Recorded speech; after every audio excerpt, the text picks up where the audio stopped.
What up, guys? It's your boy, Wild Beezy Baby.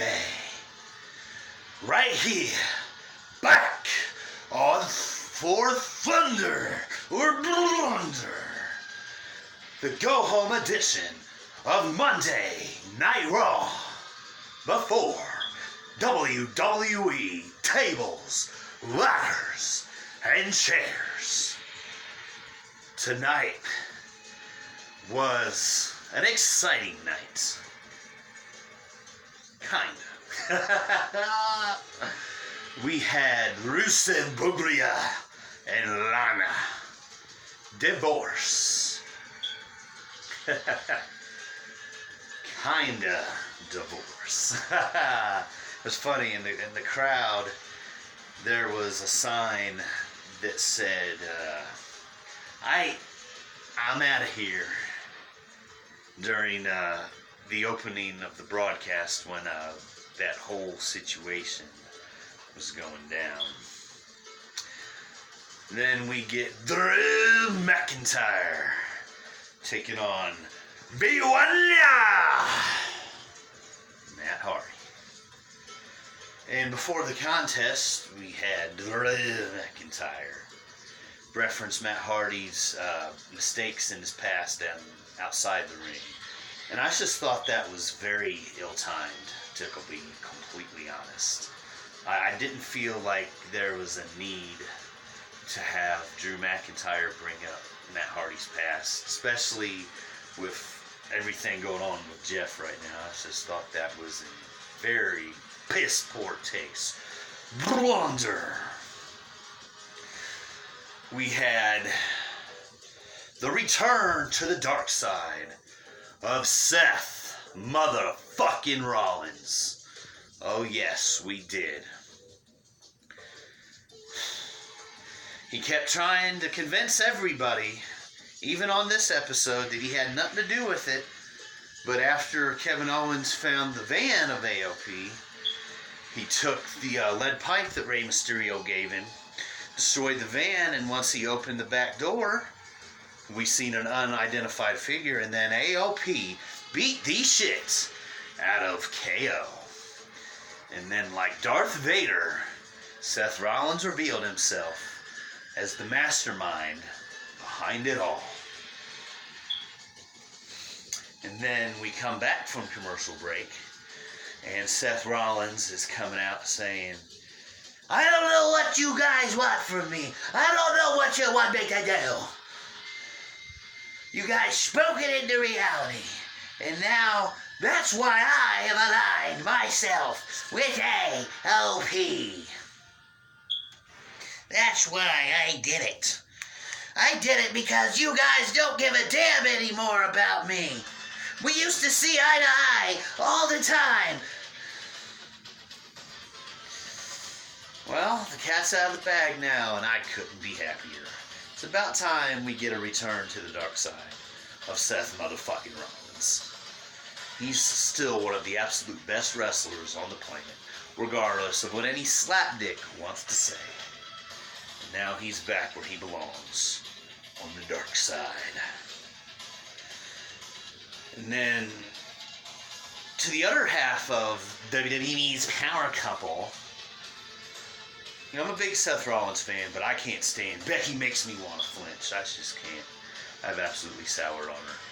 And it was just too sweet seeing the Kabuki Warriors, Asuka and Kairi Sane, just beat the shit out of that Irish lass.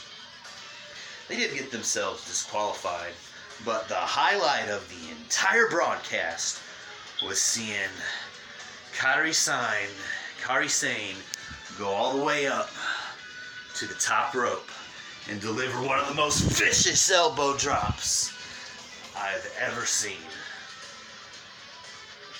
It was beauty. And I know the Macho Man, Randy Savage, oh yeah, was looking down from heaven with a smile on his face, seeing that beauty give such a beautiful elbow drop through the table. That was magnificent. Absolute thunder. And then we get to the back. And then Charlotte goes to rub it in Becky Lynch's face, saying, you should have had me out there. How was it? How'd it go? She walks out the medical dressing room. And then she gets attacked, smacked and whacked, and bitch smacked with a steel chair and some kicks. And then the Kabuki Warriors laid out the challenge with the title. You challenge, we challenge you to challenge us for the title. Yes. I say that from a good place, just having fun here, man. I'm a huge Asuka fan, man. Ever since she started that YouTube channel, man, I was just falling in love with Asuka. If she was able to show half the personality on that YouTube channel as she does on TV, like she would be the absolute top woman in the entire company, and in the entire business for that matter. Asuka has yet to fully reach her potential. That gal is a super duper star, still waiting to happen. Yes, I know she's been an NXT champion and a women's champion in the day, but still, there is much more greatness to come from this woman, I assure you. And we also gotta see Buddy Murphy beat Zack Ryder. And the funny thing I thought was he laid out Kurt Hawkins and Zack Ryder and made them look like slapdicks. I hate that, man. Like, they're also YouTubers, and they also are full of personality, and they're also way too damn talented to be losing week after week after week after motherfucking week. And it pisses me off. And it really fucking makes me mad. It's bullshit the way that Zack Ryder and Kurt Hawkins have been used. Not just this year, but for the last several years. Like, what kind of crack are they smoking back there to be just clawing away at their fucking selves?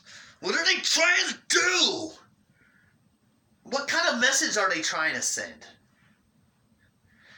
You give over a decade to the company and they basically just place you in the toilet, pull down their fucking pants, and take a shit on you, man. Like, I don't agree with that. That doesn't happen for everybody, but why does it gotta happen to them? It's not right, man. It's bullshit, man, for real.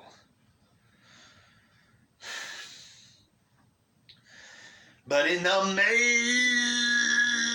event, it was Rey Mysterio defending his United States Championship against the phenomenal AJ Styles. It was pretty cool to get to see two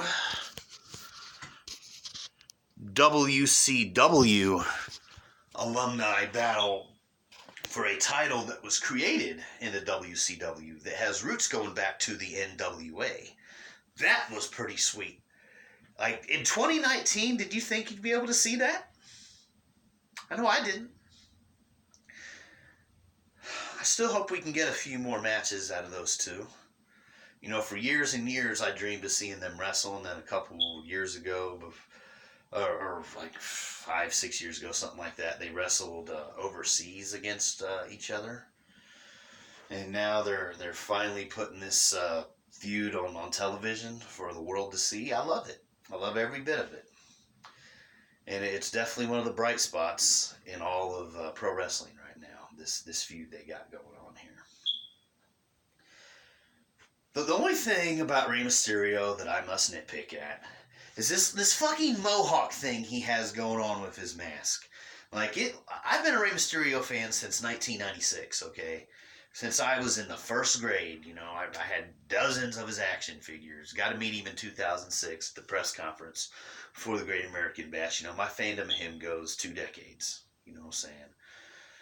But I don't like the mohawk with the mask. At least not every one of his masks anyway. It pops on some of them. And it didn't look too bad on this one, but they gotta go. Go back to the regular mask, man. We all know you got the heart of a warrior. We all know you're the legit shit. Like you're the alphabet soup. You're the ice cream cake. You're the bud and the swisher. We all know how great you are, Rey Mysterio. You don't need a mohawk on your mask, buddy. But I gotta say, I loved, absolutely adored those snake eye contacts you had in there tonight. I thought that was a nice touch to your character for sure. Definitely a nice touch. Overall, this show was not too bad. Very, very good, actually. I'll give it an 8 out of 10. We got a big weekend of action, guys. As you can see, I'm a huge Ring of Honor fan, have been for a long time, and Ring of Honor has a pay-per-view this Friday. Final Battle, live from Baltimore. And yeah, I know it's been a rough year for Ring of Honor, but in my heart of hearts, I still believe that Ring of Honor, when they put their best foot forward, can still be the best professional wrestling on the planet. And just remember, there would be no All Elite Wrestling if it wasn't for Ring of Honor. Let's just not forget that, okay?